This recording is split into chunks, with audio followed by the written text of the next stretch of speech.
Hello friends, ఈ వారం Nagarjuna sir తనుజని ఏమడిగారు మొత్తం పూర్తిగా చెప్తాను. తప్పకుండా లైక్ చేసి చూడండి ఫ్రెండ్స్ ఏమన్నారో.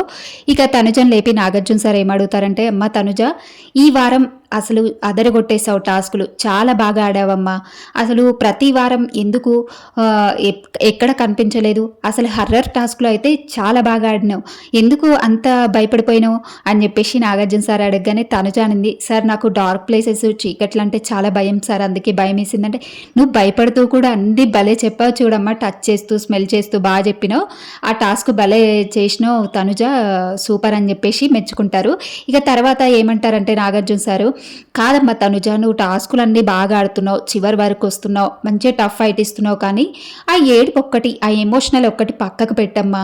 ఆ ఎమోషనల్ అనేది నీకు మైనస్ అవుతుంది, నీకు అది అవసరం లేదు, ఎమోషనల్ అవ్వాల్సిన అవసరం లేదు. ఒకళ్ళు సపోర్ట్ చేయలేదు, నాకు వాళ్ళు సపోర్ట్ చేయలేదు, వీళ్ళు సపోర్ట్ చేయలేదు అంటూ నువ్వెప్పుడు ఎమోషనల్ అవ్వకూడదు. నువ్వు ఫైట్ చేస్తున్నావు చూడు టాస్క్లో, అది చాలు, నువ్వు ఫైట్ చెయ్యి అంతే.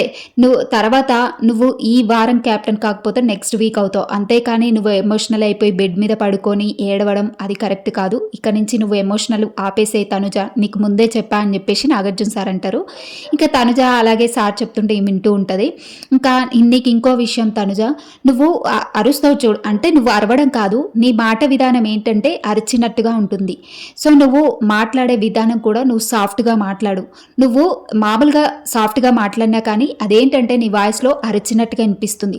నీ పాయింట్ అక్కడ కరెక్ట్గా అయినా కానీ నువ్వు అరిచేసరికి అక్కడ నీకు మైనస్ అవుతుంది. అది మాత్రం తప్పకుండా గుర్తుపెట్టుకో తనుజ. నువ్వెప్పుడు టఫ్ ఫైట్ ఇస్తున్నావు, అది ఆడియన్స్ చూస్తూనే ఉన్నారు. కాబట్టి నువ్వు ఓడిపోయాను, టాస్క్లో ఓడిపోయాను అంటూ ఎవ్వరు సపోర్ట్ చేయలేదంటూ నువ్వెప్పుడు ఎమోషనల్ అవ్వద్దు. అది కాక నువ్వు ఎప్పుడు ఏడవకుండా ఉండు అంటూ నాగార్జున సార్ అయితే తనుజకి ఇలా చెప్తారు.